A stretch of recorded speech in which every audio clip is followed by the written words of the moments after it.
welcome to the Reasonable Professor Test, where our lovely Section C professors will answer a series of very reasonable questions to compete for the title of the Reasonable Professor. Tonight, we have some very special guests with us, carving time out of their busy schedules to bring us an unforgettable evening of legal entertainment. First, please welcome the prosecutorial hegemon, Professor Erica Kurosawa.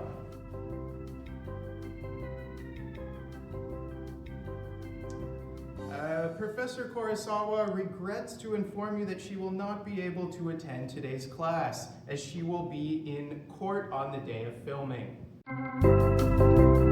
Well, good enough. Next, the Ulster Wonder, Professor Richard Devlin.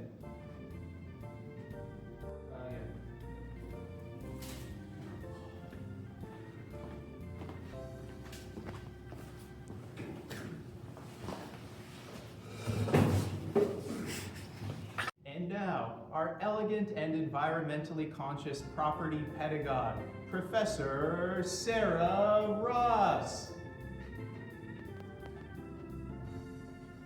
And next up, our jaded but still idealistic public law connoisseur and media critic, Professor Andrew Martin.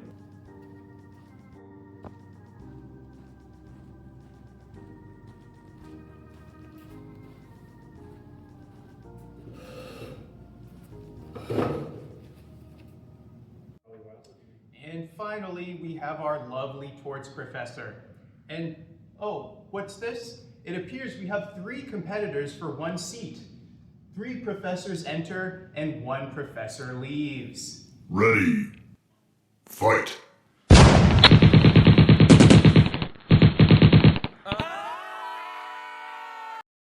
Well, never mind.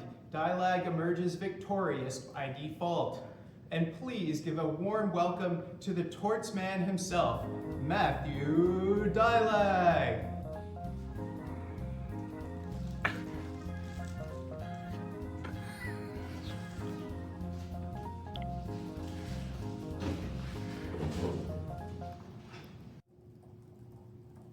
Now that all of our contestants have arrived, let's begin.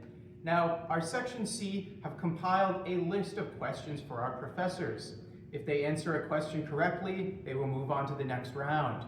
However, if you answer the question incorrectly, you will be eliminated, and you will have to abandon the curve and give all your students an A for the rest of the term. So, contestants, do you agree to these terms? What? Perfect. Now our first question is for Professor Kurosawa. Professor, can you tell us beyond a reasonable doubt what time our criminal law class ends on Mondays and Wednesdays?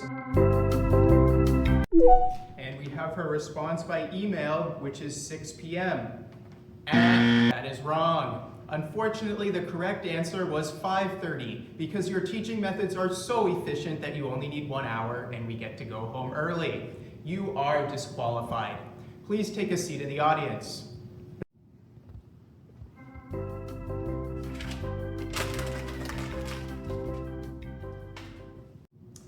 And next up is Professor Devlin. Professor, does your participation in this game constitute sufficient consideration to be an enforceable contract? Well, if you look at the carbolic smoke ball case from the famous jury, then yes it does. Does everyone get the move here? That is correct, Professor. Very reasonable of you. And our next question is for Sarah Rock. Oh, what's that in the way? Hold on, excuse me, who owns this Stanley Cup? Okay, audience, get into groups, elect a spokesperson, and tell me, who has a possessory interest in the Stanley Cup?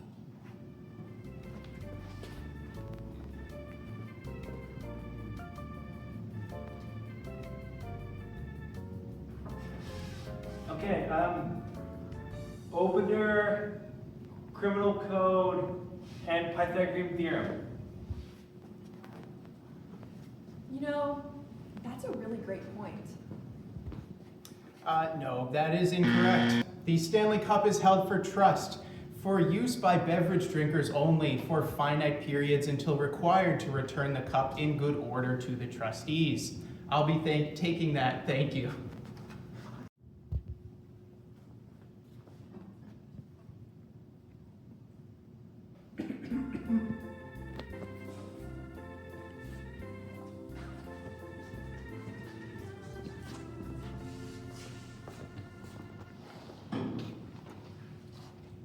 Next up, Professor Martin. Professor, which Ford is this? Dougie. Is that your final answer? Rob? Unfortunately, that was a trick question. The photos are of both Doug and Rob Ford. Better luck next time. This game is less reasonable than the National Post.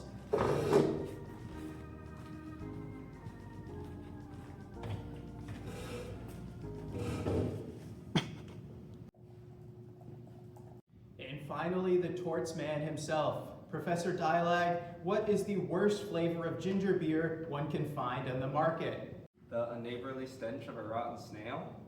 And that is correct. Looks like we'll have to go to a tiebreaker, folks. And to break the tie between Professors Devlin and Dilag, we have arranged a very special tiebreaker. Professors, take your marks.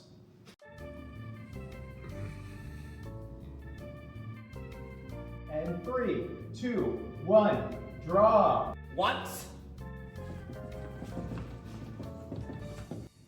And that's it, markers down. And unfortunately for Dilag, it seems we have a winner. By scribbling relentlessly on the overwhelming majority of the board, in permanent marker I might add, Devlin has left no room for point first writing. Professor Dilag, please take your seat.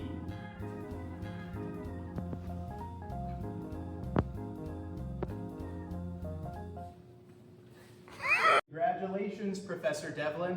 You have earned the title of the Reasonable Professor. You can finally retire knowing that you are, in fact, the authority on the objective standard for the objective test.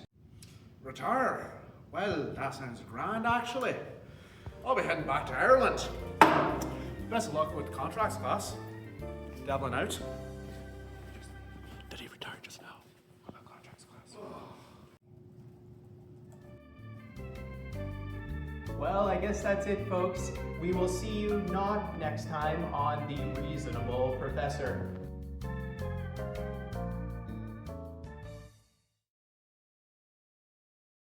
I've been in a gym for 3 years, taking blows from complete strangers, getting slammed day after day.